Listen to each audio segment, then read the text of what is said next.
That small thing that we take for granted, and they never had it before, they never tasted it before. And it's things like that that kind of make you feel like actually there's a lot worse going on in the world. You should be grateful for what you have. So I was lost trying to find this place, and obviously, you try and ask people for directions, but so many people were just like, I'll just show you. And it was like 20 minutes out of their direction. And it's those moments that I feel like, this is why I love traveling. It's not even so much where I am, it's what it's brought to me at that moment. If you're constantly moving, if you're constantly trying to find the next thing, you're not actually enjoying what you're doing. You're just like, okay, I've come to here because people say I should visit this temple. But you don't actually appreciate what that temple represents, what it is. It's just a checkbox exercise, essentially. Hey everyone, Triston here for the Backpacker Society, and welcome to the show. As always, if it's your first time here or you're back for more, thanks for coming by and hanging out, and I hope you'll be inspired by travel today. If you've ever wanted to visit Seoul or Hong Kong, or if you've ever thought, am I just ticking off boxes for the places I visit, or am I really experiencing the place, then stick around, because my guest and we dive a little bit into quality versus quantity travel, really getting to know a place or experience a place versus just saying you've been there. My guest today is originally from the UK with deep roots to Hong Kong. She's traveled across 5 continents, and she's lived in China and Seoul as an English teacher. These days, she works as a travel agent. My guest today is Wendy. And in our interview today, as I mentioned, of course, we talk about quantity versus quality travel. We also, of course, share some insights about Hong Kong and Seoul. We talk a little bit about staying flexible on the road as well. And overall, really how slowing down a bit, regardless of how long your trip might be, really adds to the experience. On the back end, of course, I'll go a little bit more into some of those things, quality versus quantity travel and so on. But for now, let's roll into our interview with Wendy.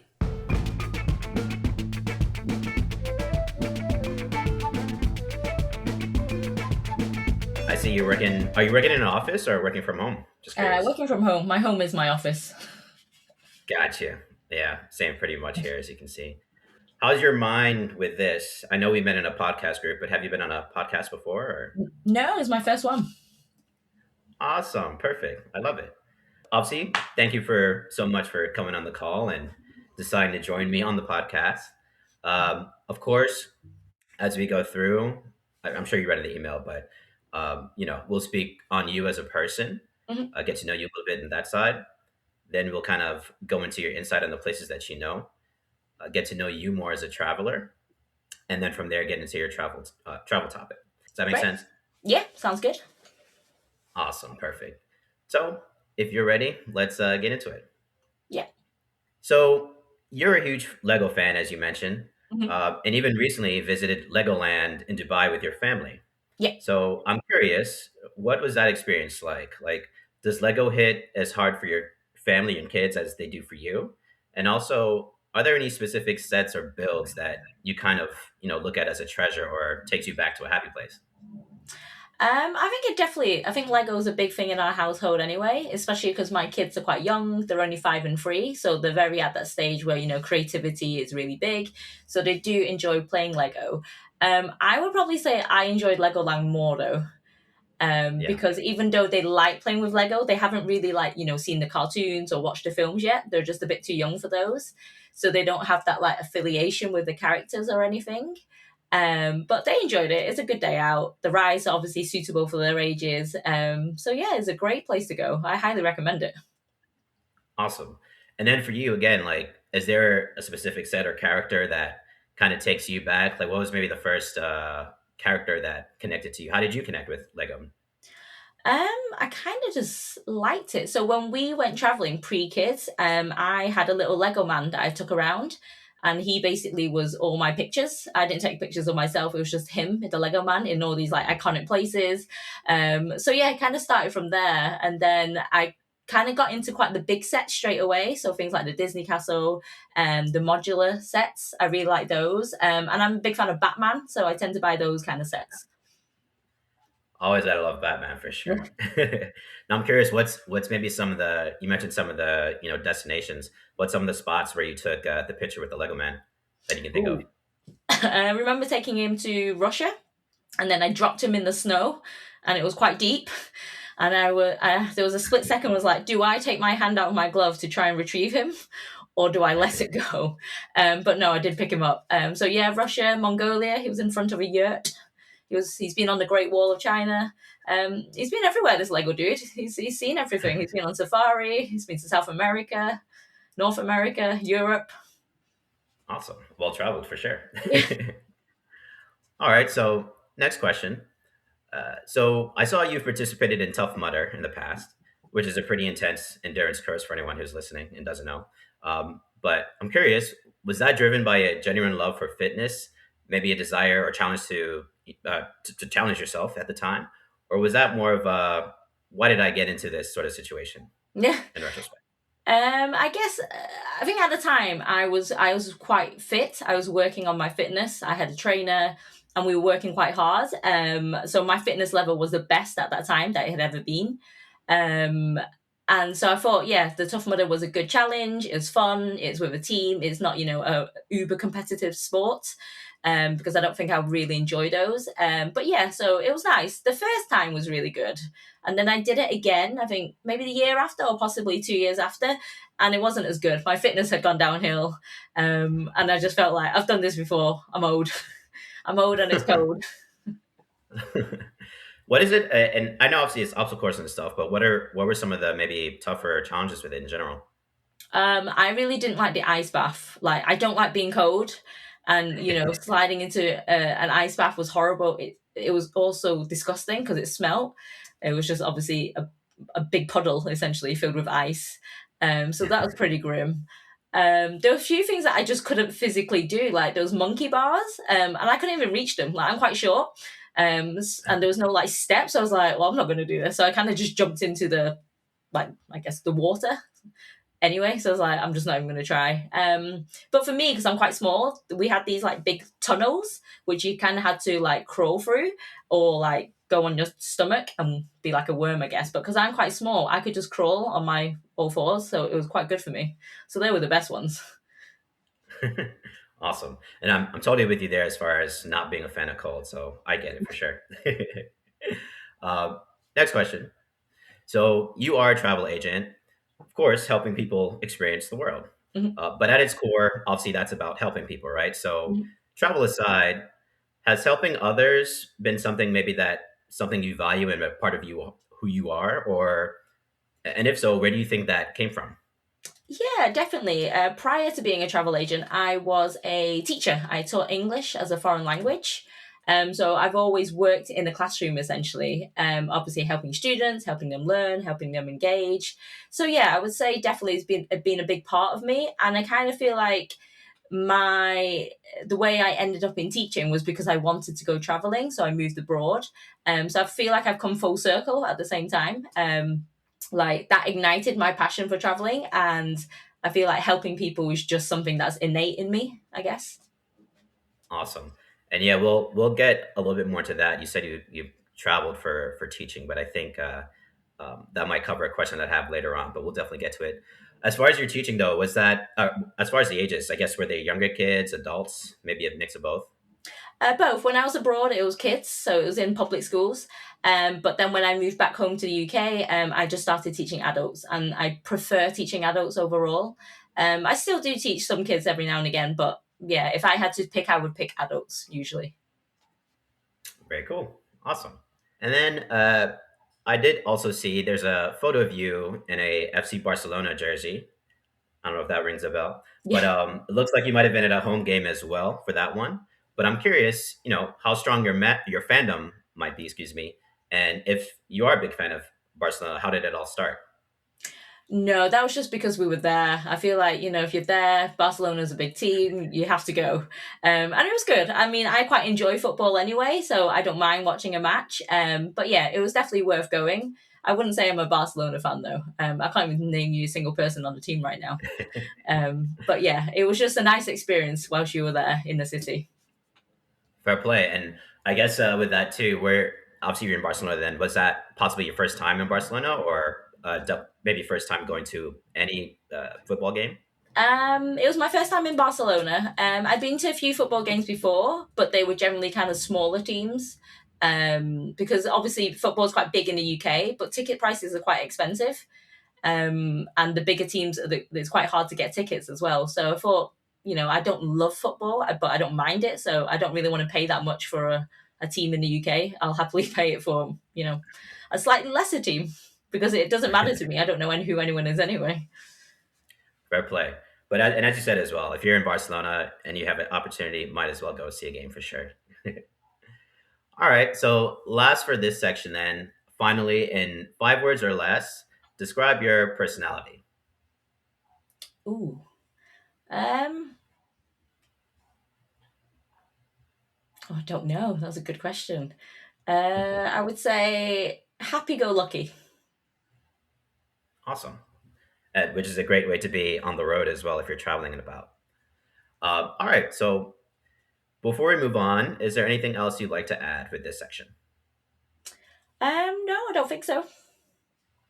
All right. So with that, let's transition into talking about local insights. So specifically, we're going to cover Hong Kong, Hmm. which you've been visiting for almost 30 years or so, Hmm. and then Seoul, which you've also lived in for 2 years, which maybe goes back to your teaching. Hmm. But let's let's start there if that's that. So um, if you can give obviously more context to each, and then obviously share some tips of things to see and do there. So with Seoul, was that what brought you there and made you live out there for the 2 years teaching, or? Yeah.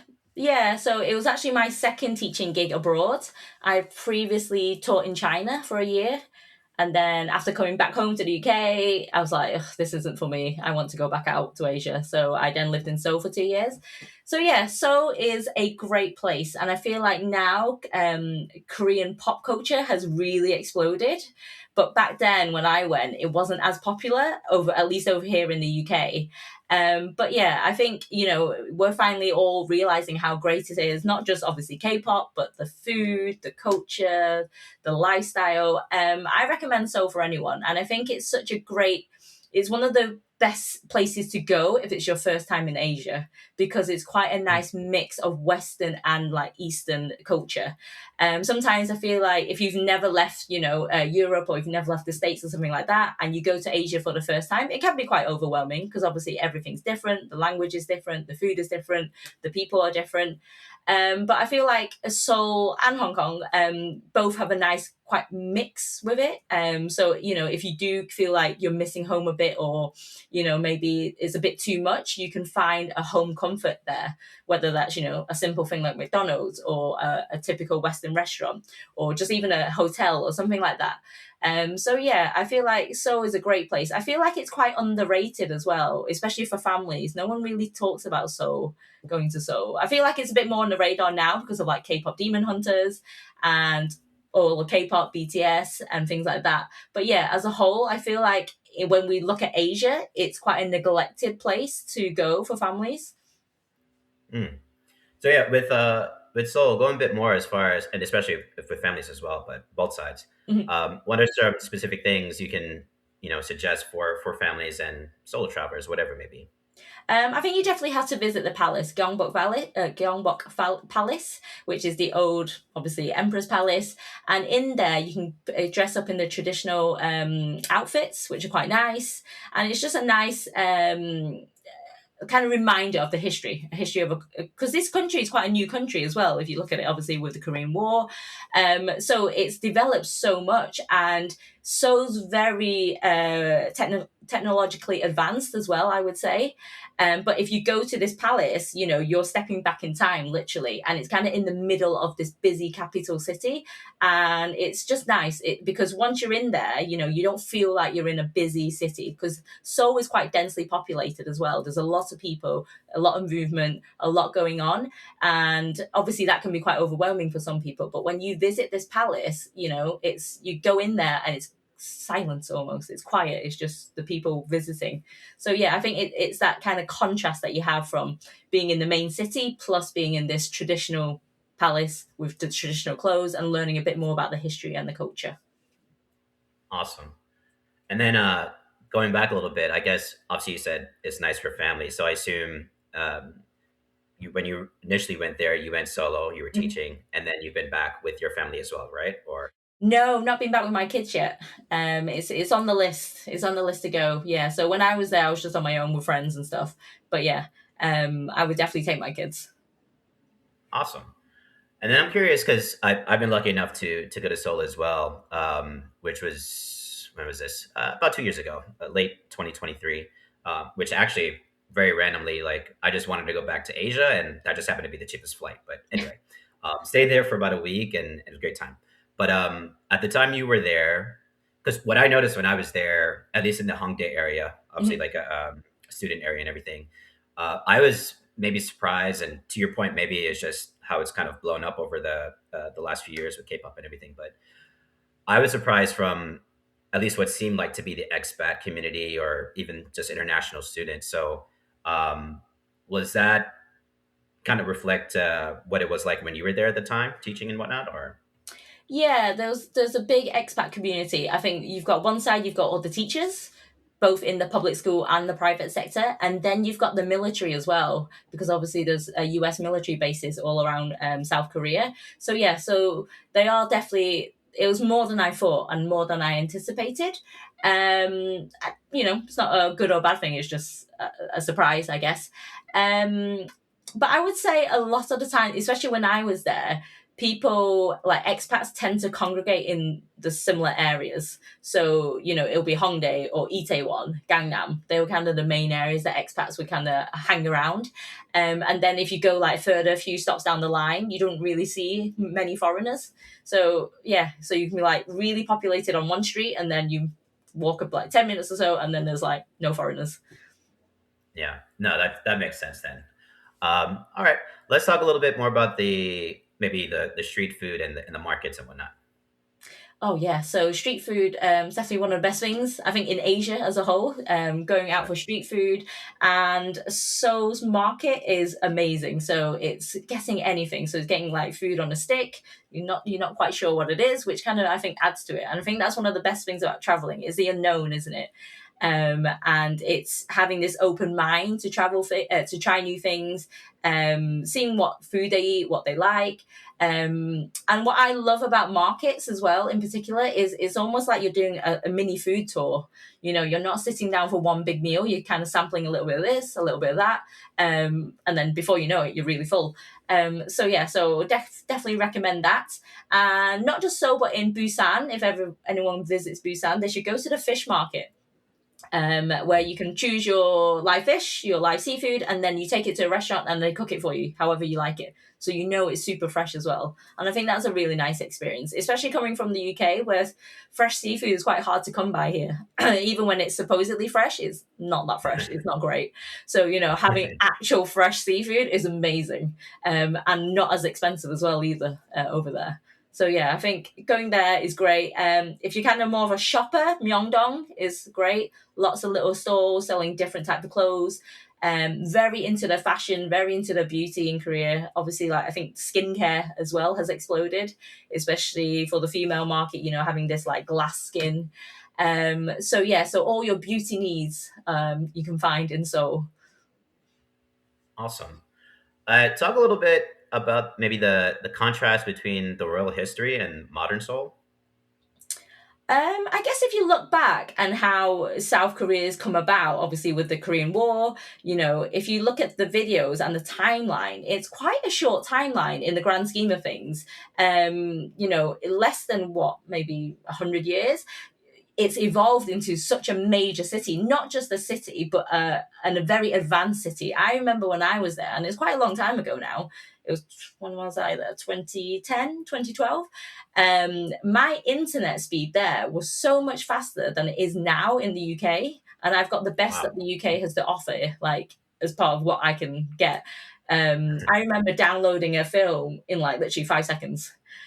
Hmm. It's just so advanced, and I feel like people don't realize it. I mean, obviously, like Samsung comes out from Korea. They're a very global, technologically advanced country.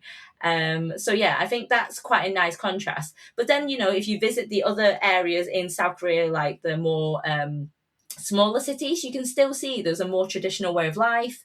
There aren't any foreigners there other than, the odd tourists.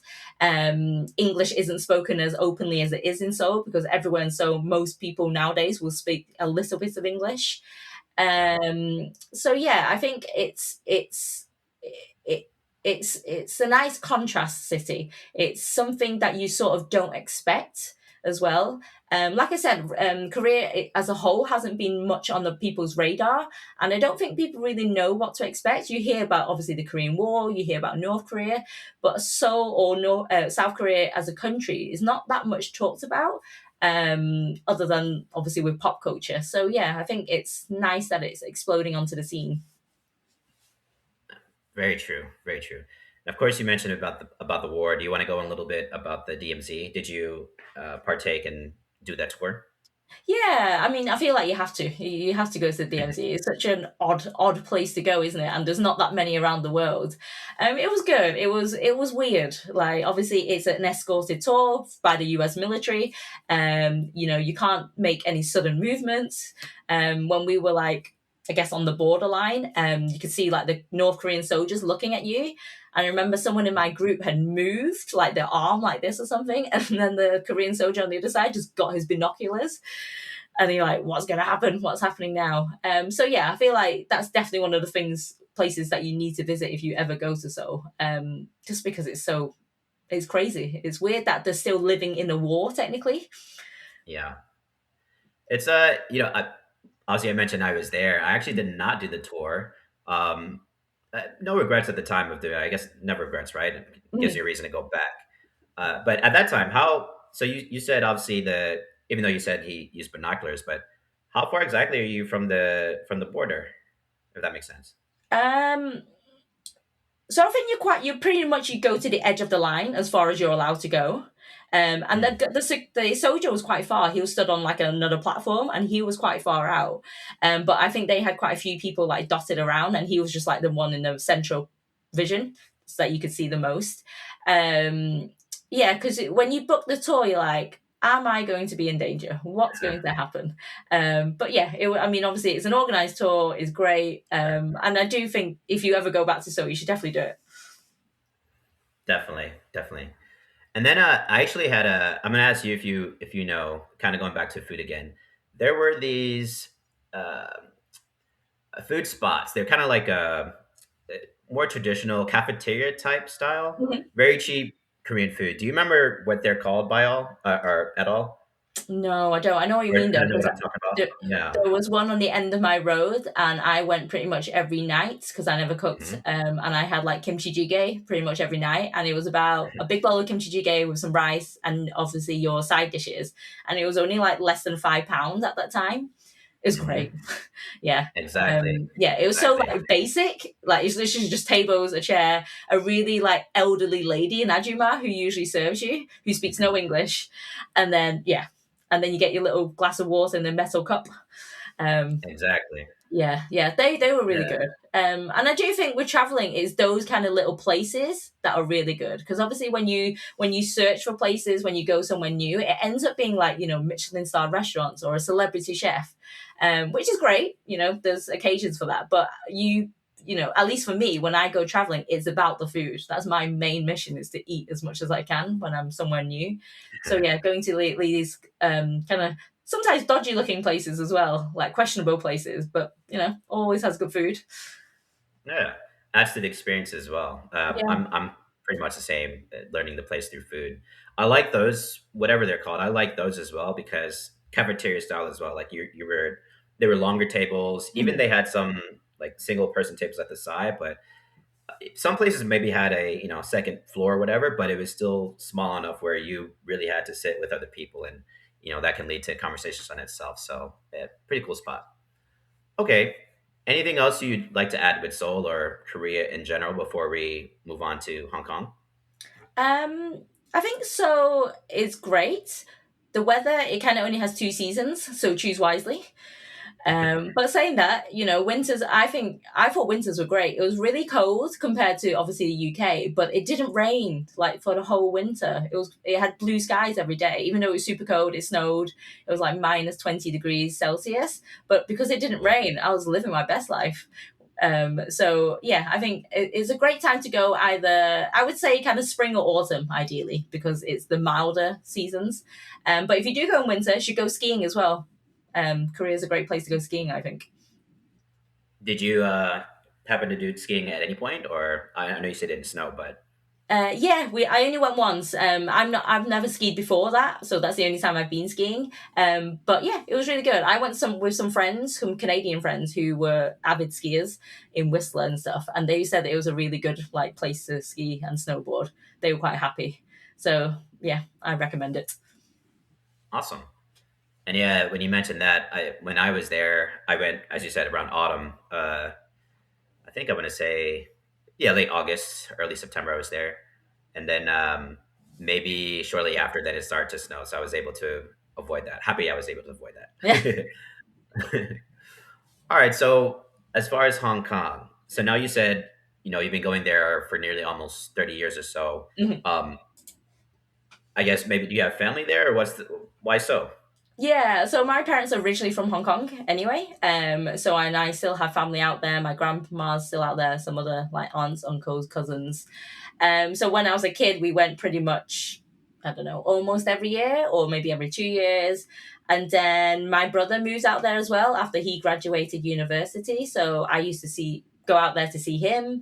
And then because I lived in Asia for a few years, it was quite easy just to hop over every now and again, and you could do like a long weekend. So yeah, and I've got friends there as well. So I've always kind of been going back and forth for the past 30 years. And last year I took my kids for the first time as well. Awesome. So that was a nice experience for them. Yeah, so I've been going to Hong Kong for like 30 years. So as a kid, as a teenager, with friends, as a couple, and now as a parent as well. So I feel like I've been through all the motions of traveling Mhm. to Hong Kong. Awesome. We'll talk a little bit more about that, maybe how it's changed over time, and this actually will probably cover this as well. But go ahead and wherever you'd like to take it, some things to see and do in Hong Kong. Okay, so I think one of the main places is the Victoria Harbour, which has the skyline, and I do think the Hong Kong skyline is one of the best city skylines. If you're standing on the Kowloon side looking at Hong Kong Island, that's the best skyline view, rather than if you stand on the Hong Kong side. They do have some sort of light show in the evenings, I think at 8 p.m. every day, which is free, but it's not that great. It's not that impressive. It's a bit sad, really, but it is there. But I feel like that's the main kind of like area that most tourists go to is Kowloon. And then you can ride the Star Ferry, which is still very cheap. People commute on it, so you can either take that or you can take the subway. And the Star Ferry is nice because it's a traditional boat still. It's very basic and it just chugs over. Doesn't take very long, 10-15 minutes. And if you do it at night time, you can obviously ski the skyline as well. So that's great. Um, with Hong Kong, you have to go to some of the market stores like Temple Street Market or Lady Street Market. That's where you can buy lots of like knockoff brands, bags, t-shirts, football shirts, football jerseys, toys, trinkets, a bit of everything. And I think one store that people should go to, I can't remember the name of it, but it's a dying trade as well. It's like these personalized stamps that they carve into like a piece of wood. So you can get pretty much anything. So you can get your name carved, you can get like a certain logo, and then it's yours to keep. And that's quite cool. Because obviously traditionally that's how people used to sign their name, because a lot of people couldn't read or write back then. So they just used to have a stamp, and that would be like a legally binding thing. So it's kind of like holding on to this tradition and this stamp. So yeah, there's only like a few of these little guys around now because it is a bit of a dying tradition. But I think if you are ever in Hong Kong, you should try and get that, because obviously then you get to keep that as well for the rest of your life. So I think that's quite a nice souvenir. In terms of eating, everywhere. Like there are so many places to eat in Hong Kong. Like I don't think, even if you lived there for a year and you ate out 3 meals a day every day, I don't think you'll be able to eat everywhere. Like it's just a crazy amount of food places available. And I think Hong Kong people, a lot of people go to either Hong Kong Island or Kowloon because they're the main tourist sites. But I would say go to the new territories. That's where the more traditional villages are, the more traditional kind of way of life is. It's still developed. There's still skyscrapers and things like that, but it's a lot less compact compared to like the main Hong Kong Island and Kowloon. Awesome. And then I guess with their the new territories versus maybe the main places where the tourists are, um, because as far as the locals, like their level of English and stuff, you mentioned earlier as well with the stamps. Mhm. At least from the last time you were there recently, what's sort of that level like for anyone that may go travel and maybe try to go into the new territories? It definitely English is still not as prevalent there. It obviously depends who you talk to. Obviously, if you're talking to a younger Sure. generation person, then they will more likely speak English. But obviously, the older generation aren't going to. And it's just not made for tourists. So the menus, for example, there is no English. You kind of just have to guess or hope for the best. Whereas the ones in Kowloon always have English next to the Chinese writing. Um, so it's just things like that that you have to bear in mind. Obviously, you could use like Google Translate or, just pray or find a picture. Sometimes they have pictures or, like the fake plastic food that they have on display. Sometimes they might have some of those. But other than that, yeah, it's definitely not as open in terms of having English ability in the new territories. Gotcha. And then with the food, you mentioned as well I'm probably going to say this wrong, but the cha chan tang, so Mhm. the fusion of Western and Chinese food. Can you talk a little bit more about that? Yeah, so Hong Kong was colonized by the British Empire for like 100 years. So, as a product of that, they have these little cafes, which are called cha chan tangs. And basically, the food they serve is this the mix of both cultures. So, for example, one of the most popular dishes is this like French toast. So, it's basically French toast, but it has peanut butter in it. And it's dipped in like evaporated milk. So, it's very sweet, but it's kind of a blend of obviously Western sandwiches, and then I don't know where the peanut butter comes from, but yeah, so this blend, and also like in the morning, a traditional breakfast is like this macaroni soup, which is just like macaroni in a broth. It's got like pieces of ham, maybe a bit of maybe an egg. And that's a mix because obviously macaroni is a Western product, but the soup noodles we would traditionally have in Hong Kong, and it's this like birth of this new product. So yeah, so cha cha tangs I think are great. They're very quick.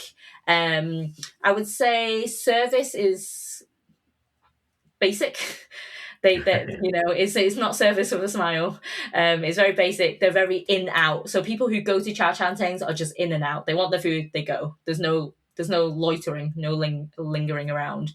If you do kind of want a spot to kind of where you can eat and chill, then you do have to go to more restaurant type place. Either Western or Chinese, it doesn't matter. But yeah, cha chan tangs pretty much you're in the door, you're out the door, especially during morning rush hour and lunchtime rush hour. If you're hanging around, they're like, get out.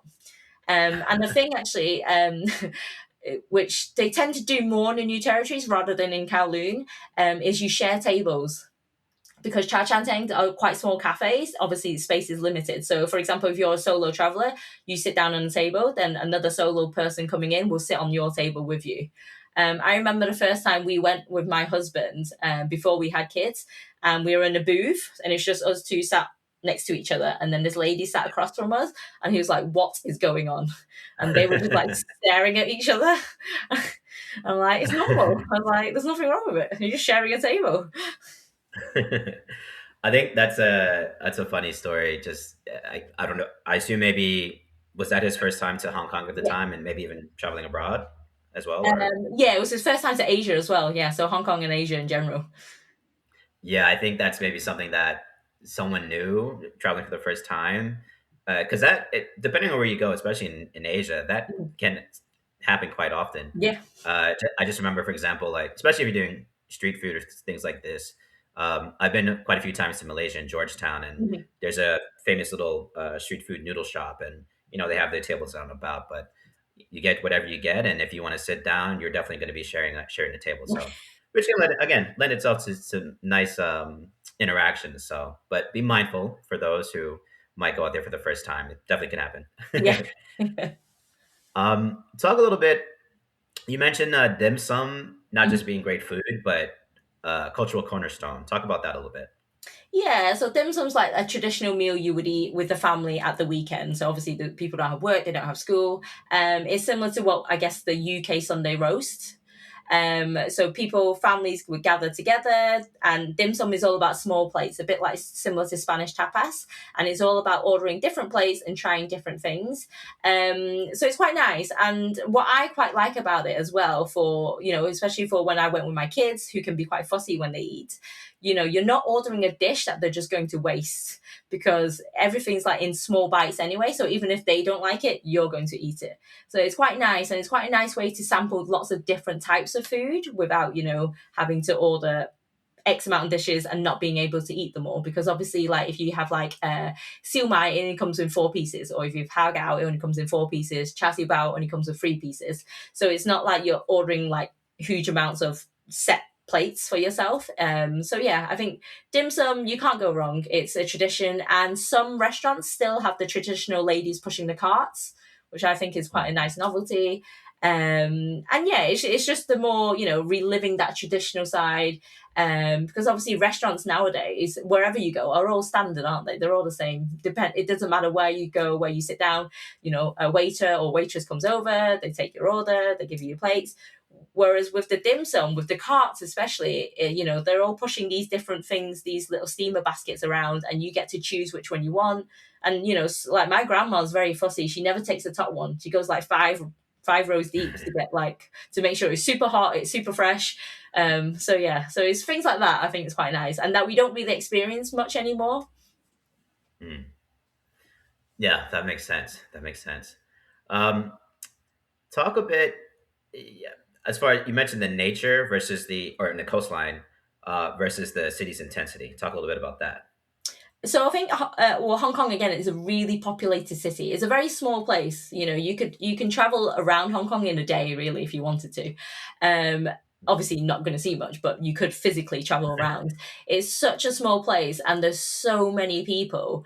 Like the high-rise blocks, each block houses like 100,000 people. It's ridiculous. And you're like, how do you fit in there? So obviously, in the main areas, there's always people. It's never quiet. There's always people. When we went, obviously we were a bit jet lagged, so we woke up at like 4 a.m. and then my kids were hungry. I was like, okay, let's go find breakfast. So we were out, walking the streets at like 4 a.m., 5 a.m., and there's still loads of people around. It's not it's like that would never happen in the UK. Like as soon as it's Yeah. like 9 p.m., it's pretty much dead. So yeah, there's always people around, and obviously with that, it's quite suffocating as well. I think, especially when it's busy, you're hot. There's a lot of traffic. There's a lot of pollution, and I think one of the things that people don't realize about Hong Kong is actually there's a lot of like nature spots dotted around. There's a lot of little islands that you can just hop on a boat to, for either a day or you could stay over for a few days. There's a lot of beaches. I remember when I went to a beach for the first time in Hong Kong, I was quite shocked. I didn't realize it had beaches. There's beaches for surfing, there's beaches just, to chill, just to, if you want, swim in the sea. And then you've got all these different hiking trails. You've got a UNESCO world site as well in one of the hiking trails. I think it's like the volcanic rock. So yeah, there's a lot to it more than just a skyscraper. Because I feel like when you think of Hong Kong, a bit like when you think of New York, you're just thinking city, big buildings, Mhm. lots of people. But yeah, actually, Hong Kong actually has a bit more than that, and they're very much accessible. Awesome. Since you brought up New York, you mentioned obviously, you went out with your family around 4 and 5 to find food. I was gonna ask or follow up with that. So is it that kind of city where something is open at any point if you were to go out, let's say 2 a.m., whatever it is, something's always kind of happening? Yeah, yeah. There's always a place open, usually food related. If all else fails, McDonald's is 24 hours there. Sure. Um, but yeah, so a lot of the earlier stores, like the cha cha tangs, a lot of them start opening from 5, 6 a.m. And then Hmm. obviously you got like certain bars that close at like 3 a.m. or 4 a.m. So there's quite a nice, mix as well. So yeah, so it's definitely a place that's never really dead. It never sleeps, I would say. Cool. And then when did you find out about the beaches? Obviously, you've been going for a long time, but yeah, like at what age would you say? Like how many times did you go before you realized, oh, there's a beach? Probably two or three, I think. Because I think my parents didn't really care for the beach, so it wasn't be like, Mm. let's go to the beach. But obviously, because I'd been going so much, we're running out of things to do that were kind of exciting. So we're like, let's go to the beach today. So yeah, quite a while until I found out there were beaches, and not just one beach. There's loads. Awesome, awesome. Yeah, I've never made my way to Hong Kong, and I've met a few people recently who've traveled out there. Would you say compare or not necessarily compared to Seoul, but similar to Seoul? Is Hong Kong becoming a place or has become a place where has getting more popularity as far as travelers? I would say at least for the UK market, Hong Kong's always been quite popular because of the we used to be a former colony, so it was Sure. quite easy to get there. You know, you didn't need visas. A lot of people up to 1997, were British people in the government in Hong Kong. So there's always been a lot of travel between Hong Kong. And obviously, like my parents, they moved from Hong Kong to the UK. We've had a whole generation of that. So it's always been, I would say, more on the radar just because of our history. And I think with Hong Kong as well, it's a really nice international hub if you're going to travel elsewhere in Asia. It's a nice stopover place for a few days to see it, and then you go to your next destination. And I'll probably say more than Seoul as a transport hub, it works out better from the UK at least anyway. Awesome. And yeah, that makes sense then with the history and whatnot. Cool. Okay. As far as Hong Kong or Seoul, is there anything else you would like to add, or are you ready to move on? I would say if you're traveling with kids, don't be scared of cities. Big cities Hmm. as well. Like I feel like that's a big thing. People tend to go to more resort type places with kids. That they stay in that hotel, they stay on that beach, they stay in that area. And I feel like people don't really visit cities until kids are older. But actually, when kids are younger, they don't really care. So they're happy as long as there's somewhere for them to run around. They get the snacks, they get to eat. They get to do all the normal things that they like to do. So I would say don't be afraid to go to a big city with young children. For sure. Is there with now again back to those two spots, Seoul and Hong Kong? When it comes to families and kids, now, is there anything specific that you would suggest for families in particular? I think in Hong Kong you've got Disneyland. So they've got Disneyland over there. They've got their own like theme park, Ocean Park, which is really big, and it's got pandas, which is also always a highlight. They're kind of the two main things I would say for Hong Kong for kids. And there's a Legoland Discovery Centre, and obviously like you've got your soft plays and indoor parks and things like that. But they're the kind of two standout things. And also, what's quite nice is the cable car that goes to the Big Brother. It's the 360 cable car. That's quite good with kids. Obviously, it goes quite far. It's quite high as well. With Seoul, you've got the aquarium, and then you've also got Lotte World, which is an indoor-outdoor theme park, which is quite nice, and it's in the middle of the city, so you don't even have to travel that far to it either. And then just outside, so there's the bigger theme park, I think it's called Everland, and that's a really good theme park. I really enjoyed going there. But yeah, you've got all the traditional things. You've got your like aquariums, you've got your zoos, your petting zoos, things like that.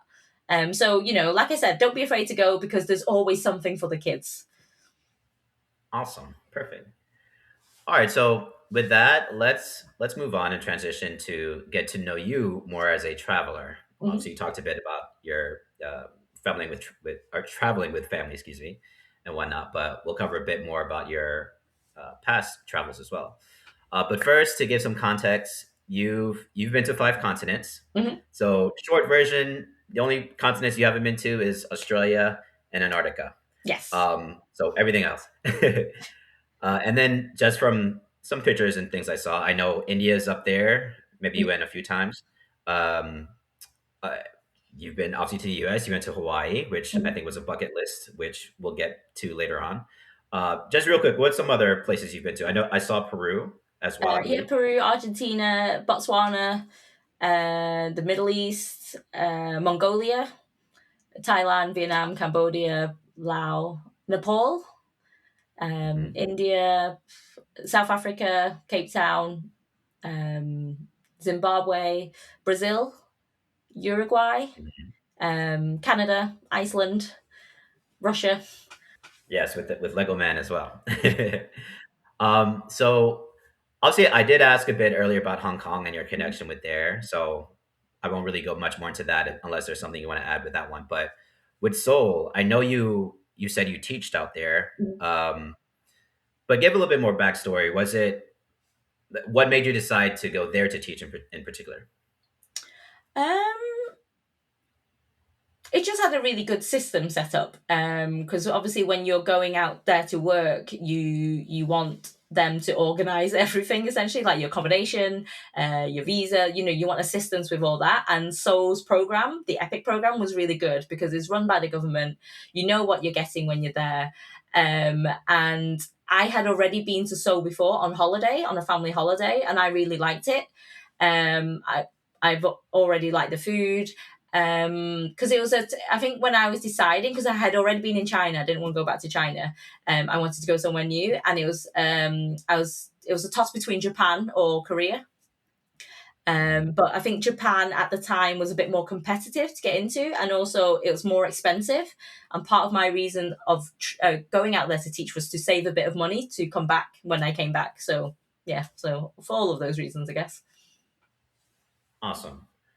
And then now, of course, with all the continents you've traveled to, the places you've traveled to, um, when you look back, and with Asia in particular, what has Asia taught you that other regions maybe hasn't? I think the general friendliness of it. Like, when I was in Korea, I remember when I was living there and I was lost. And back then I didn't have a smartphone. I just had an old school phone. So I was lost trying to find this place. And obviously, you try and ask people for directions. And normally people are like, yeah, you go there, take a left, take a right, whatever. But so many people were just like, I'll just show you. And it was like 20 minutes out of their direction. They weren't even like on the way. And it wasn't even just like round a corner. And I think it's the kindness of people. And you, the, there used to be a thing called like blackout Korea where people would just pass out drunk, and just fall asleep wherever, but nothing would ever happen to them. They'll still have their phone, their wallet, their ID. They were never physically attacked or anything. People just left them alone. Mhm. Whereas in the UK it's completely different. I would say you can't really leave anything alone.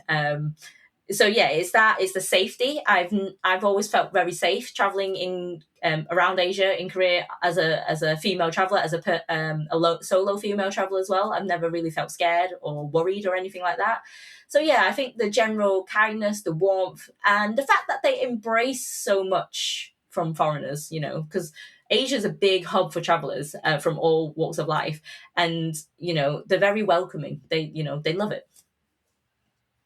Very true. I can definitely attest to that with my years having been there, mainly in Thailand and everything. So, but that's the main thing for sure.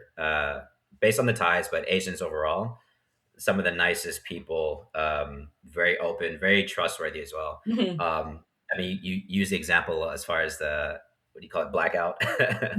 I've had a thing where after a night out, left my phone and so I took a grab. It dropped me off and didn't realize, but I left my phone in there. I had two phones at the time, actually. Ironically, at one point, I had never had any phone, but there's that. But the next day, realized that one of the phones I'd left, or I didn't even realize at the time I left it in the car, but obviously I didn't have it on me. So I was thinking, oh, where could this be? Did someone drop it in, the front desk? But then I realized, the grab. So I didn't even. Uh, I was trying to get in contact, but I was able to track where it was and everything. Didn't even send out a message. By the time I already, kind of figured out, all right, I can contact this person. Eventually, someone from the front desk at my hostel came up and was like, "Hey, your phone." Yeah. So obviously, the guy who dropped me off, or came back at some point to drop off the phone whenever he realized. So, and as you said, like if I was in the States, that it would have been gone, long gone, Yeah. and I probably wouldn't even worried about it. So Yeah, gone, definitely a sold. testament for sure. For sure. Um, so obviously Asia, you know best. You mentioned you know best. You kind of know Europe pretty well as well. So I'll ask you the same question as far as Europe. What is Europe taught you that other regions hasn't? I think when people say Europe, they kind of say it as if it's one country. And obviously it's a lot of countries, which means there's a lot of cultures, there's a lot of dynamics. And I think Europe, you know, you go there and you're like, what, you say you go to France and then you just hop over the border to another country, and it is so different. And I think that's really nice as well, is the fact that they're so connected yet they're so different at the same time. And for us especially, it's so easy to travel around Europe. You could just interrail, you don't even have to fly really, you can just travel around so many countries at one time, and I think that's quite unique as well. Especially I guess coming from someone from the United States. Obviously United States is huge, but for you to travel to another country other than Canada, really you're going to have to fly for the majority of time, and fly for quite a long time. So I think for Europe it's quite nice that Europe, all the countries in Europe have so much history. There's almost like this kind of like, it's almost like a sibling relationship where they kind of don't like each other, but they do at the same time, but they would never admit it. So yeah, I think that's quite nice. And I think it's quite nice how they kind of steal each other's ideas and then they kind of blame each other as well. So yeah, it's this weird sibling relationship type thing with Europe, I think. Awesome. All right. Next question. So of course, for our travelers who've done a lot, we start somewhere. So take me back to your first trip or the moment that you wanted to travel, and actually wanted it to be more of your lifestyle. So what's the story behind that? I guess it's when I moved to China for the first time. So when I graduated university, I didn't really know what to do after graduation. And I was like, I have to stay in the UK, try and find a job. What kind of job? I don't really know. So I was like, I want to travel. I want to leave the UK. That's all I kind of had in mind. And then this job in China came up. I was like, I'll do that. I had actually wanted to be a teacher, and when I was at university I was volunteering as to work in classrooms in local schools anyway, and that was actually my end goal, to go traveling for a bit, save a bit of money, and then come back and do my teaching degree. So I was like, that works, China works, kind of hitting two spots there. And then when I was in China, I traveled a lot internally because obviously China's huge, I had never been there before. And yeah, I think, like people say, once you travel, you get that travel bug, don't you? And you just don't want to stop. And I think it's very true. And since that moment, essentially, it's since I moved to China and I went on my first holiday. I wouldn't even call it traveling back then. I was just had a school holiday, like a week off. And I was like, I'll go to a different city, a different province. So yeah, and I'm like, this is great. I want to keep doing this. And I guess it's just stemmed from that.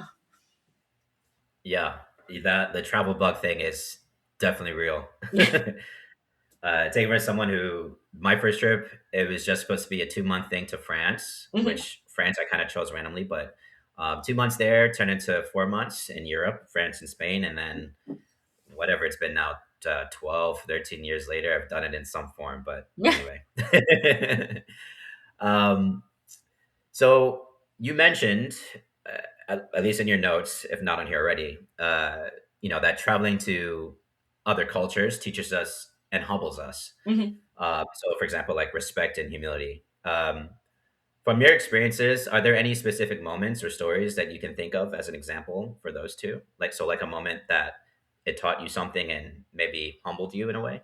I think when we were in Cambodia, so Cambodia is quite a poor country overall, and I remember we had just been out for dinner, just a regular dinner, and I ordered a can of Coke for my dinner, which I hadn't finished, so I took it with me, and then we were just walking down the street, like back to the hotel or wherever, and then these I'm assuming they were homeless or very poor children came up to me, like fighting for this can of Coke, and then obviously I just gave it them, and then I feel like if I want a can of Coke now, I'll just go get one. I'll go to the shop and buy one, yeah, or buy a pack of them if I wanted to. And that small thing that we take for granted, and they never had it before, they never tasted it before, and it's things like that that kind of make you feel like, actually, no matter how bad my life is at times, whatever's gone wrong, there's a lot worse going on in the world. You should be grateful for what you have, and they're grateful for the fact that you can travel as well, because obviously travel is such a privilege. And I think it's moments like that that kind of make you think, actually, yes, traveling is great for me, it fills my cup, but actually when you take a step back, there's so much more to be grateful for. in the world, not just for traveling, but in your own life, in your daily life. You know, I've got a roof over my head, I've got warmth, I've got clothes, I've got food, I've got whatever. So yeah, it's things like that that kind of make you feel like, oh, okay, my worries about, you know, my Amazon package not arriving today is so, you know, Yeah. mundane and so pointless when you put it into the perspective of the real world. Yeah, it definitely, as you said, puts things in perspective for sure. Good story. I like that one. Um, so, and then you've kind of mentioned is obviously you were a teacher at one point. You travel with family now. So, how has your travel style and mindset evolved over the years? I would say that as I've gotten older, I value comfort more. Hmm. And I remember when I first traveled, like, you know, like you stay in hostels, you'll stay in questionable places. Now, no, that is not happening. I'd rather just not leave the house. You know, I mean, obviously, it doesn't have to be uber luxury, but I like having like my own room. Like I can't imagine, you know, going back to a hostel where you're in a dorm room and you have to share it with people. I cannot think of anything worse right now. And sharing a bathroom as well.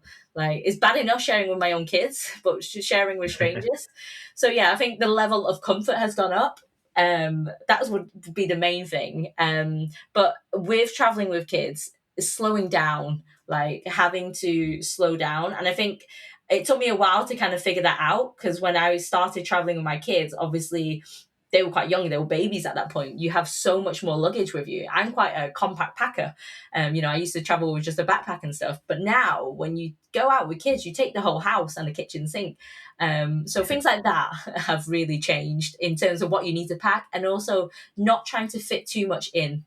I think that's one of the hardest things I've had to like learn because before I'll be like, okay, I want to do this today. Yeah, tick, tick, tick. With Hmm. kids, that's not going to happen. You've got meltdowns, you've got naps, you've got whatever. So yeah, slowing down has been quite hard, I think. And having to realize that even if we go somewhere for 2 weeks, like we went to Hawaii for, I think it was 10 days altogether. And there was so much more that we could have done. Like if I was on my own, that I would have done. But obviously with kids, it's like, no, we're going to have a beach day. We're going to have a pool day and things like that. Hmm. Totally makes sense. Totally makes sense. And that you kind of so we're gonna well, I should ask first, because you said something that can kind of transition us into our next topic. You mentioned kind of like taking all the things. But first, is there anything else you'd like to add for this section? So yourself as a traveler, or are you ready to move on into the main travel topic? No, we can move on. Gotcha. So again, there was something you said there that was uh, pretty much like ticking the things, right? So travel topic today is sort of like quality travel versus quantity travel. Mhm. So taking time to enjoy a place versus, taking destinations overall. So um curious for you, was there in the way you travel, was there ever a point where that maybe that was kind of it for you, really trying to take places?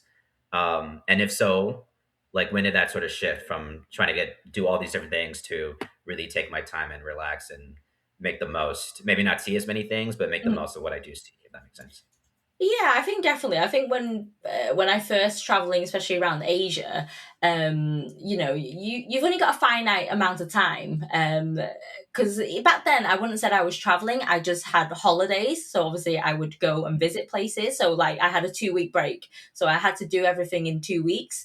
So with that, I'll be like, okay, I want to see all this, and this in these 2 weeks because that's it. I don't have any more time. But also partly, I think when I was out there, um, I didn't know if I was going to go back. Like, I didn't know where my path was going to lead me. Would I be able to go back? Like, I would have loved to go back, but could I financially go back once I'd gone back to the UK? Things like that, I feel like kind of makes you take quantity over quality. But now, obviously, coming out, I've traveled since then. I've traveled quite extensively since then. Yes, there is always opportunity to go back. And also, even if there isn't, you know, it is not a regret that I didn't do those things. I'm just more appreciative of the things that I did do. So I think it's a slight mindset as well. Yeah, for sure. And definitely like it's always a tricky slope because, Mm, as you said, people have different timelines and it's understandable if you only have 2 weeks or, whatever mm, shorter period and you want to obviously you make the most of any time, however Yeah. time you have to travel, but try to see as much as you can. But then, yeah, on the opposite side, it's like if you try to see too many things, how much do you really see? I guess you know. Yeah. Um, so definitely a tricky slope. What do you think? Uh, so for someone who is maybe constantly chasing the next thing, where Mhm. that's the destination or I guess activity or whatever, what do you think are some of maybe the disadvantages when someone does that? What do they miss out on? I guess enjoying the moment. Like I feel like if you're constantly moving, if you're constantly trying to find the next thing, you're not actually enjoying what you're doing. You're just like, okay, I've come to here because people say I should visit this temple, but you don't actually appreciate what that temple represents, what it is, how it shapes that country or that city. So I think you kind of, it's just a checkbox exercise essentially when you do that. And I think partly as I've gotten older as well, you come to appreciate things a bit more. And I feel like well, at least for me, when I was younger and when I was traveling, you wanted to travel and then you wanted to go out at night. So you wanted to go back and get ready. You want to have a shower and things like that. Whereas now I don't go out anymore. So it's for me, I'll happily just spend a whole day just doing whatever sightseeing and then just go back home. Oh, not home, but back to the hotel, whatever, and sleep. And that's it. And that's my day. And I'm very happy with that. But I think when you're younger, and it depends who you're traveling with as well. Like if when I was traveling with friends, we all wanted to go out. And now obviously I'm traveling with kids, I'm not going out. But even if when I was just traveling with my partner, we didn't always want to go out. So I think it's where when you travel as well, what period of time it is in your life, because you want different things, obviously at different ages. Your version your version of fun is different. Your version of entertainment is different at different times in your life. So even if people do kind of go to like tick a box or whatever, I don't necessarily think it's a bad thing if that's what they want. Like if that makes them happy, if that fills their cup, then great. But I feel like it's also good to know that you don't have to do that. You can take your time, you can slow down, and you can still have a very enjoyable time as well. For sure. Talk a little bit with that. Traveling with, or I guess traveling solo versus traveling with some friends, whether they're friends from home or I guess it's actually really two different things. Friends from home that you go on a trip with versus maybe meeting people and traveling with them, traveling with a partner, traveling with family. Talk a little bit about how that adds or could possibly take away from, I guess, the quality of your travels or whatever your experience, if that makes sense. I think, as a solo traveler, the kind of good part of that is that you can be as selfish as you want to be. You can go where you want, when you want, for however long you want, do what you want, eat what you want, and that's great.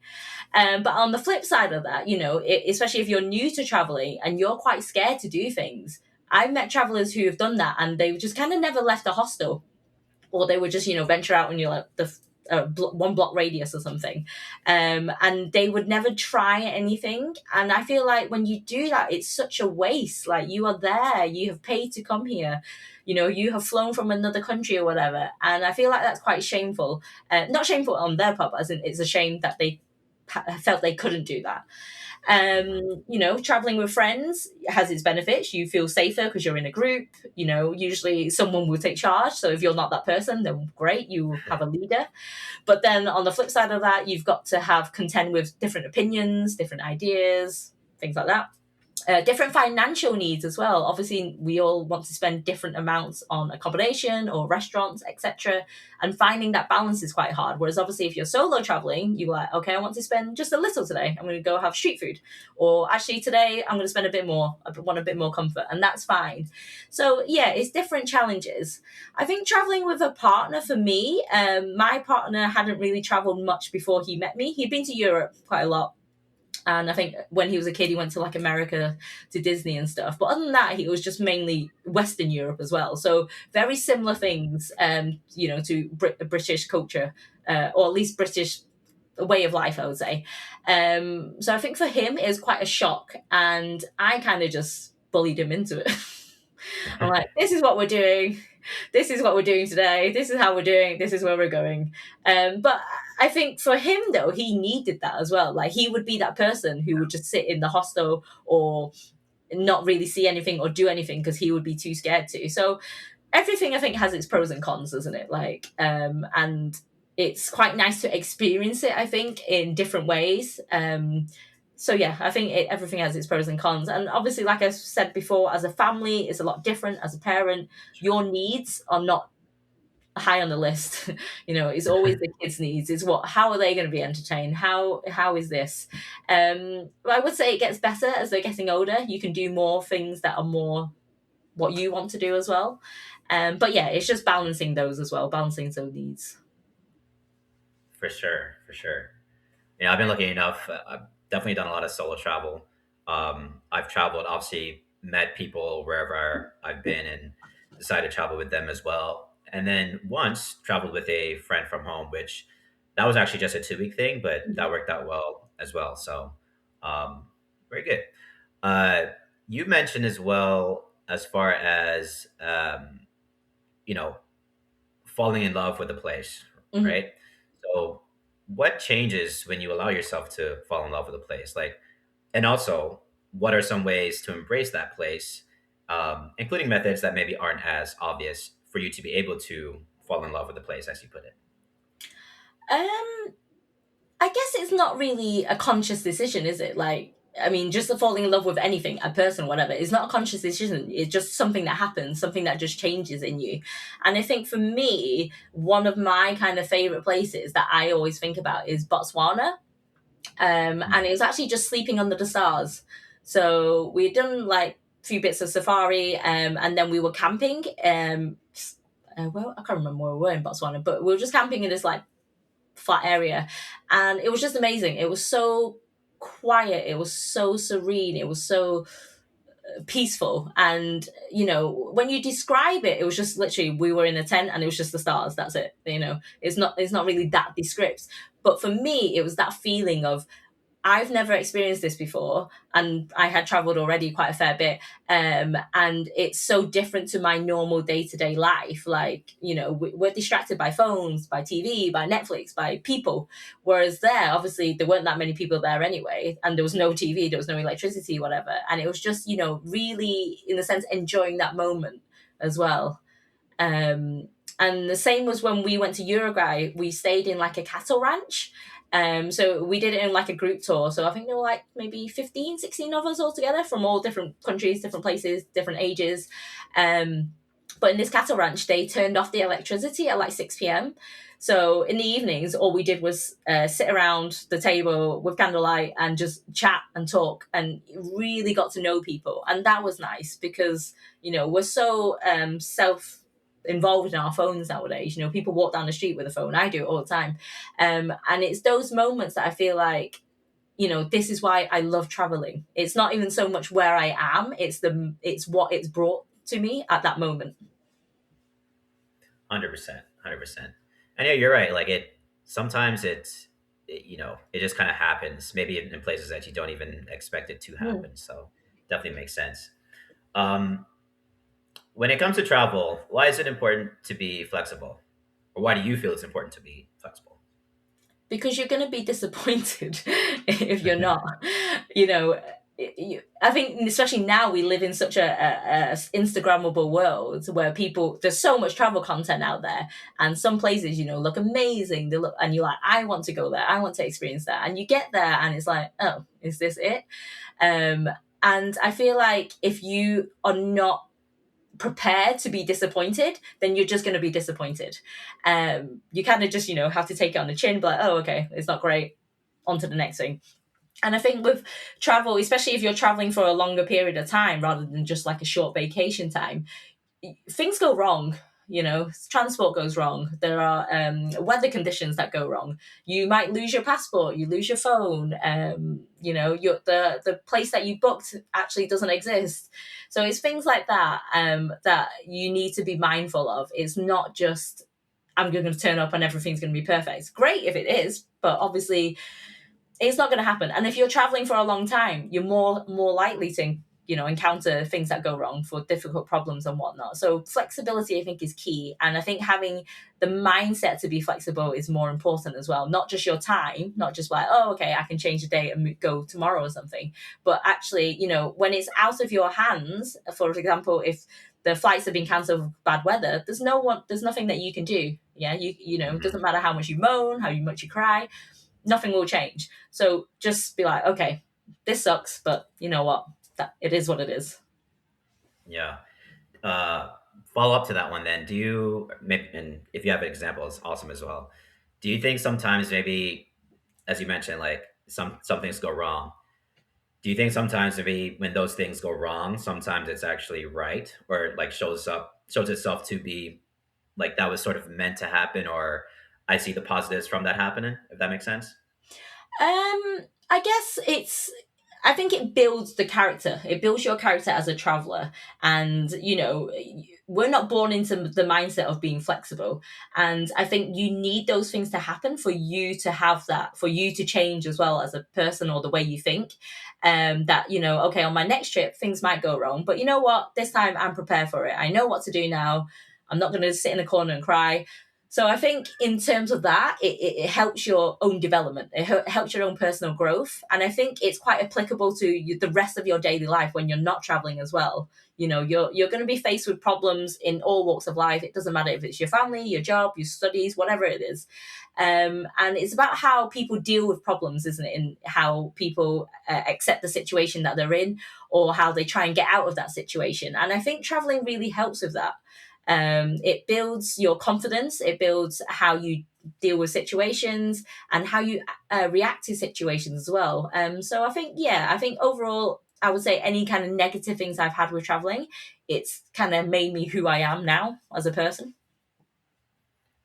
100%. It definitely resonates. Like my mind is going on so many different things. You mentioned missing. I've missed so many, or quite a number of flights and buses and things like this, but you just kind of roll with it. I'll Yeah. give a quick one. Like I remember, and totally on me, I was taking a flight out of New York from JFK, but or supposed to take one, but I was supposed to fly, I believe, to Sweden at the time, and then comes to the day of the flight, whatever boarding time is or whatever.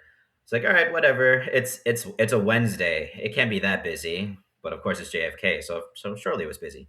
But basically, got there, did not get there in time, missed the flight. Shoot, went back.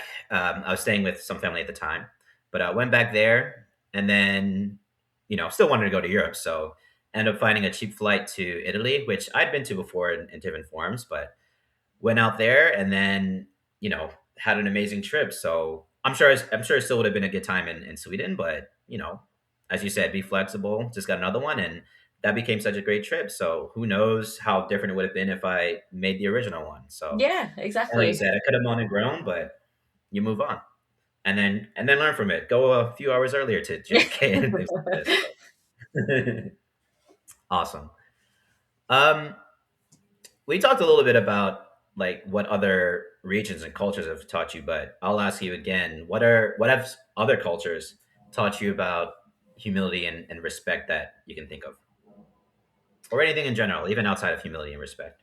I think it's more about, there's so much kind of negativity on in the world, especially when you read like the press and things about basically countries hating on each other and whatnot. But when you get outside of this political bubble, everyone's the same. We all want the same things in life. We all want to be happy. If you've got kids, you want them to be happy. You want your parents to be happy, your siblings to be happy, your friends, etc. You want to be successful at whatever you do. And it's the same if it's a person, living in a mansion and compared to a person living in a really small village in the middle of nowhere. You just want the best out of life, don't you? And I think it doesn't matter who you meet, what culture they're from, what country they're from, how educated or not they are. We all want the same things. And I think traveling teaches you that. We're teaching you that, the world is not a terrible place as it seems to be reported every day. But actually, the majority of people are kind people, are nice people, and the the more that people personally open up themselves, the kind that other people are. I feel like, I believe in that you positivity attracts positivity, so your kindness will attract kindness as well. And I think if you're constantly in your own bubble, wherever you are in your own place, all you see is this negative things in the media, you're never going to escape that. So you need to step outside your own bubble, outside your own comfort zone to see that. And, it doesn't mean necessarily flying across the world, but just going to a different city, a different place. But meeting people who are not in your bubble, essentially, I think is key. Is there anything else you'd like to add as far as, quality travel versus quantity travel? Or are you ready to move on? Ready to move on. Awesome. So we're actually almost at the end of the interview. But first, I want to ask a few rapid fire questions just for fun. And then you'll have 30 seconds of glory to share what you like. So, uh, first question, as far as rapid fire questions. So, I mentioned obviously you're a travel agent. Mhm. But as a travel agent, what are some of the most unique or off the wall trips you've maybe helped plan for others or even received inquiries about? I get a lot of East Asia inquiries, I guess, because obviously I talk about it a lot to other people. So I get a lot of multi-center trips with kids, which is quite nice. Because I feel like as a millennial, a lot of millennials traveled, and now their parents they kind of still want to keep a hold of that, and they want to travel with kids. And I think it's quite nice because I think that's quite a generational thing. Like my parents' generation, they're like, why are you traveling with kids? Even now, my mum's like, why are you traveling with kids? But so it's quite nice to see that people are traveling with kids more. Just because you have a family doesn't mean traveling stops, which is what people seem to say to you whenever you get pregnant or you have kids. Like, oh, you're never going to travel again.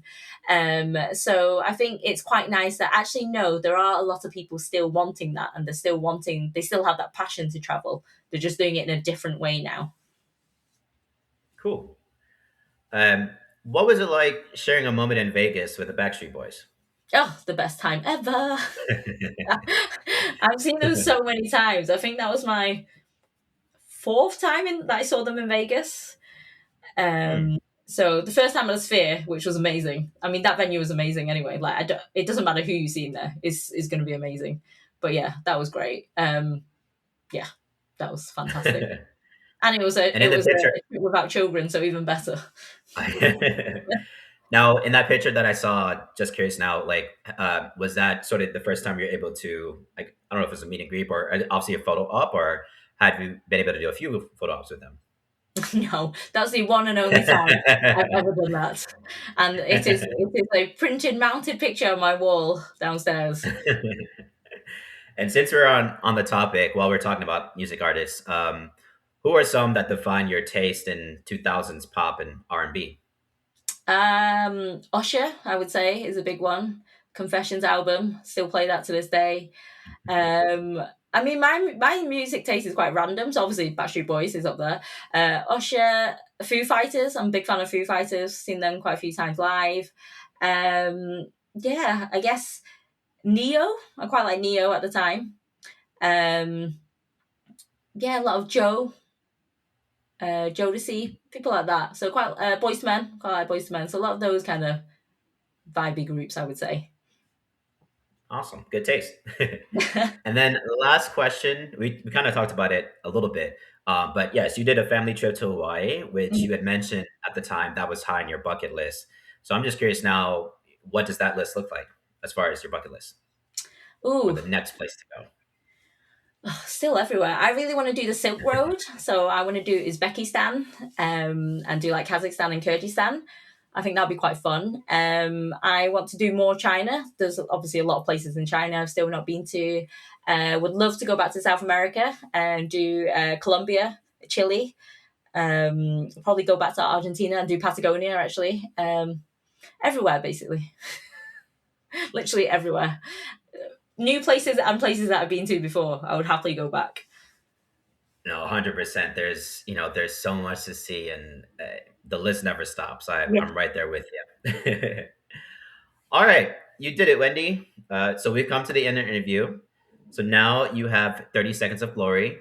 Go ahead and share what you have going on, or drop some words of wisdom.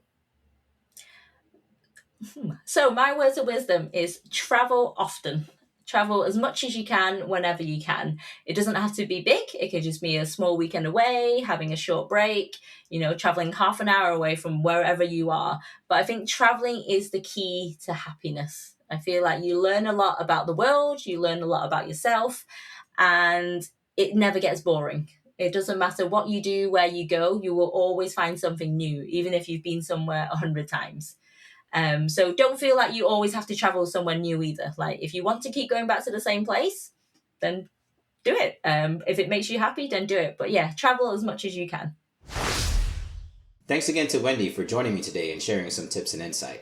If you want to connect with Wendy, follow her on Instagram at lifeoftravel_UK, on Facebook at lifeoftraveluk, and you can check out her travel website, lifeof.travel. So at the top of the interview, I talked about wanting to speak more on quality versus quantity travel and flexibility and things like that in general. I know, just going off my time, again, I used to work on ships for a number of years, and basically anytime I wasn't on a ship, I would do a lot of my solo trips wherever I'd go to.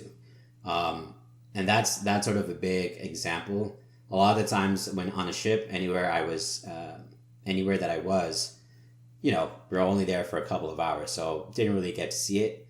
But I guess you can say, places I've been able to tick off. But there's a lot of places, honestly, that I've been on a ship that I don't even remember much of.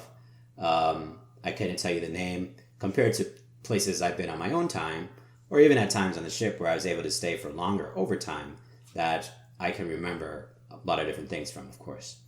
So in the world of backpacking or meeting travelers on the road in whatever direction, there's always there's a group that, regardless of your slow travelers, maybe 2-week travelers, vacationers, if you will, but there's a handful of people sometimes who try to fit in as many things as possible. And of course, no judgment or anything, but there's times where really, there's just so much packed in that at the end of the day, it's sort of like, well, did you truly get to enjoy what it is that you've done? And I think a lot of people maybe should consider that a bit more so. Like, yes, maybe you can say that you've been to XYZ place or you saw XYZ thing, but can you really say that you really were able to take it in? Does it feel like a blur? And ultimately, was it potentially worth it in the end? I don't know. I can think back to, my time spent in Thailand. I remember there's a buddy there who talked about someone that he knew who shared their trip that they had planned. And I forget for how long they were planning to travel for, but he was going through the itinerary that this person had set for themselves for their trip, and including the time to fly or transportation, which maybe, obviously goes into factor where for any trip, if you're doing it for an X period of time. But between that and the actual time that this person had at each place, maybe 1 day, 2 nights here, whatever it is, I think their particular plan was maybe for 6 months.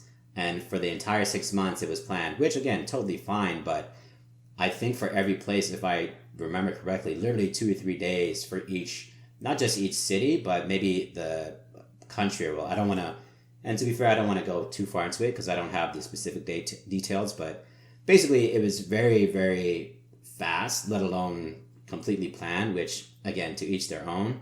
But basically just hearing the itinerary, it was like, well, between that and the actual travel time, flights, buses, whatever, like what are you actually experiencing at this stage? What are you going to be able to see, let alone have the energy to see or do things and whatnot? So I don't know. It's again, I know I mentioned in the interview rather, it's kind of a conundrum, if you will. It's always a balance of, yes, be mindful of the time that you have, try to see the things, because you don't know necessarily when you would be able to get back to said place, if at all again. Obviously everyone's situation is different, but if you know you only have a week, I guess, for example, like, does it make sense to hit up a bunch of different countries in that week? Like, how much time will you actually have to explore, let alone the time it takes, the travel time it takes, whatever flight times and buses, however you decide to get around. I think a lot can be said for less is more, as they say. a lot can be said for that in the world of traveling for sure. And sometimes maybe people don't necessarily take that in mind. And again, like if you have all the time in the world, I guess it's a different thing. Like if you're slow traveling, then it definitely is a little bit different. And I totally understand the time crunch that some people might have, and again the desire to want to see as many things as possible because you don't know if you'll have this chance to do this again or anytime soon anyway. But I'd hope people would, consider you don't necessarily have to do everything, and it's okay to not do everything. I don't know if there's some sort of pressure, all the social medias, TikToks, all the things that are around. I know.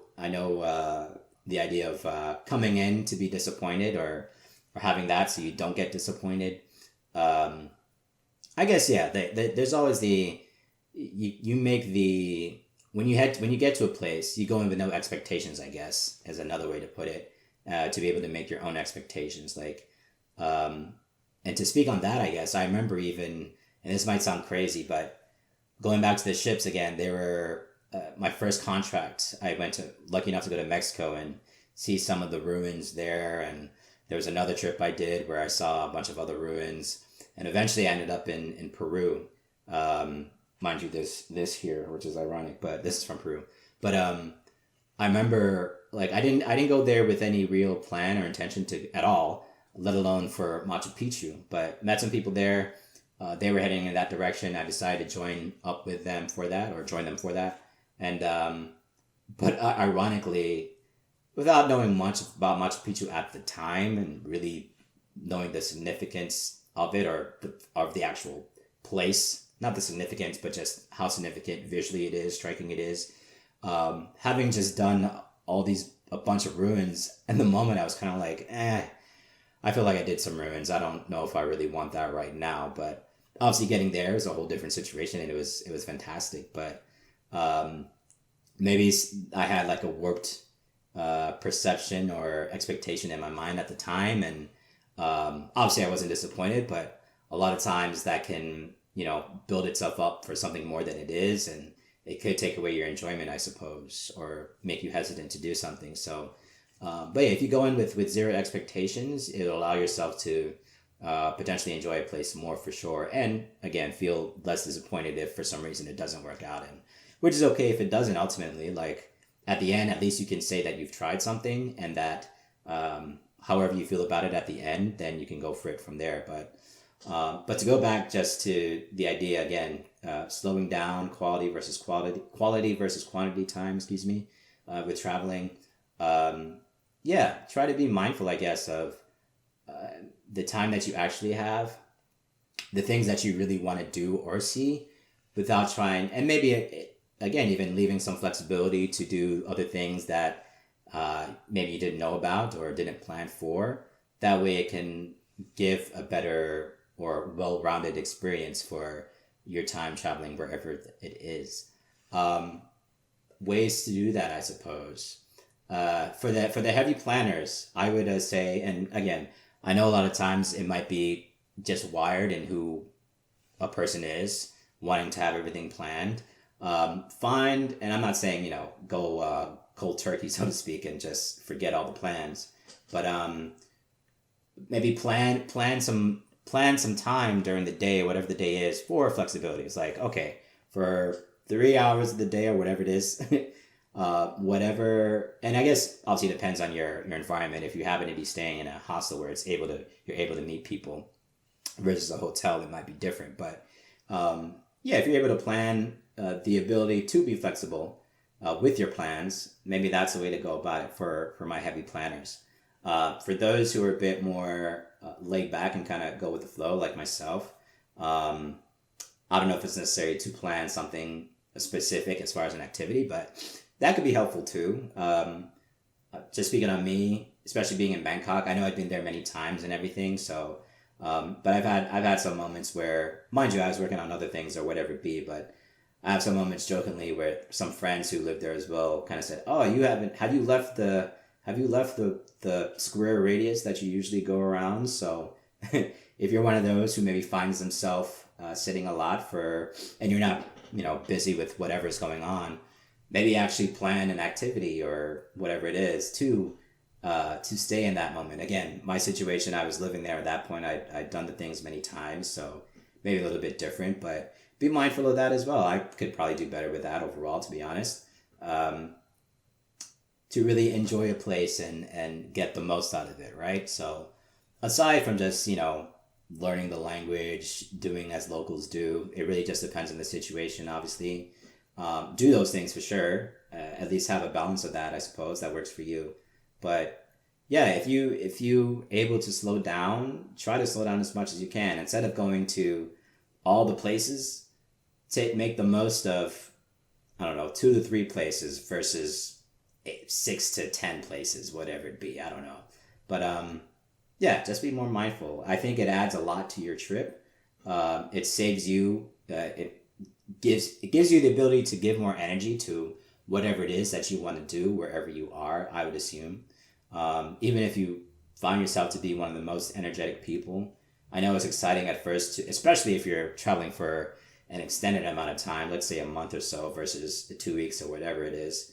That energy will definitely run out eventually if you keep on the move, which could ultimately, ironically, maybe cost you more time if you really have to maybe hit a wall and crash and have to really slow down. So pace yourself.